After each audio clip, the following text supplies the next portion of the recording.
साने Jafar express के बाद Imran do कारकुनान भारतीय मीडिया के हम नवा बन गए।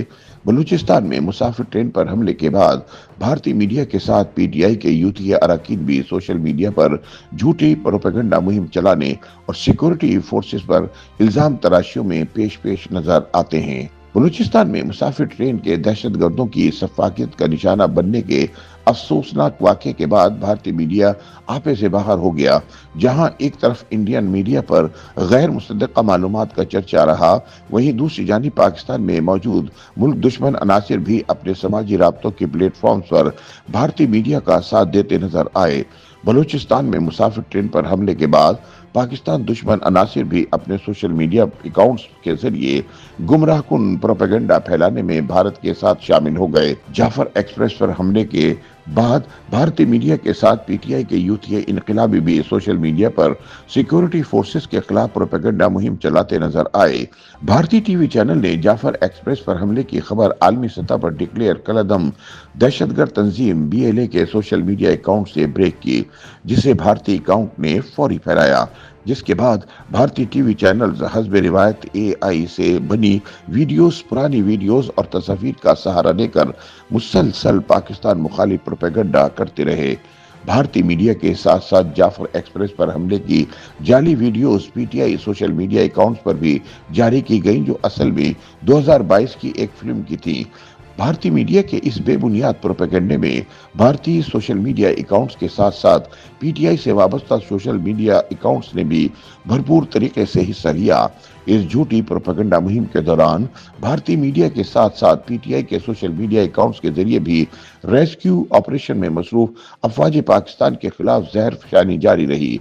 मुबस्सरीन के मुताबिक पीटीआई के सोशल मीडिया इनकलाबी अपने मखसूस सियासी मकासद के हुसूल के लिए पाकिस्तान मुखालिफ तागूती कुव्वतों और गैर मुल्की आकाओं के हाथों इस्तेमाल होकर रियासती इदारों के खिलाफ मनफी प्रोपेगेंडा करके अपनी ही मुल्क की मनफी तस्वीर कशी करते नजर आए। ट्रेन हादसे पर पाकिस्तान मुखालिफ मुहिम का हिस्सा बनने बारे वफाकी वजीर इत्तलात अता तारड़ का कहना है कि तहरीक इंसाफ ने पाकिस्तान में इस अफसोसनाक वाक़े को अपनी सियासत चमकाने के लिए इस्तेमाल किया।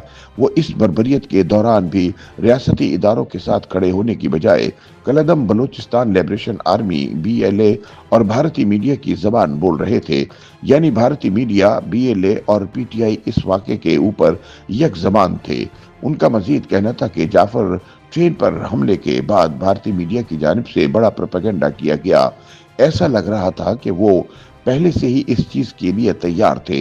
फौरी तौर पर उनके पास तमाम मालूमात जा रही थी और गैर मुसद्दक़ा मालूमात आगे फैला रहे थे, जबकि पीटीआई के सोशल मीडिया अकाउंट्स भी इस मुहिम में बराबर के शरीक थे। अता तारड़ ने कहा कि इस वाक़े पर जो सियासत की गई है वो इसकी मजम्मत करते हैं और इसे रद्द करते हैं। ताहम पाकिस्तान में किसी को इस तरह का झूठा प्रोपेगेंडा करने की इजाजत नहीं दी जाएगी। वफाकी वजीर इत्तलात का मजीद कहना था कि भारतीय मीडिया, बीएलए और पीटीआई ने बयानिए का जो खेल खेला, हमने उनका भरपूर मुकाबला किया और उनको बताया कि ये डिस इन्फॉर्मेशन और मिस इन्फॉर्मेशन नहीं चलेगी। जहां बीएलए को शिकस्त हुई है, भारतीय मीडिया को शिकस्त हुई है, तहरीक इंसाफ को भी शर्मसार होना चाहिए कि वो एक झूठा बयानिया चला रहे थे और ऐसी जबान बोल रहे थे जो कौमी मफाद के खिलाफ थी। YouTube पर गूगली न्यूज देखने के लिए youtube.com की सर्च बार में गूगली न्यूज टीवी टाइप करें। गूगली न्यूज के पेज पर सुर्ख रंग के सब्सक्रिप्शन वाले बटन पर क्लिक करना ना भूलिए। YouTube पेज पर अपलोड होने वाली वीडियोस से बाखबर रहने के लिए बेल आइकन पर क्लिक कीजिए। आपको हर नई वीडियो के बारे में नोटिफिकेशन मौसूल हो जाएगा।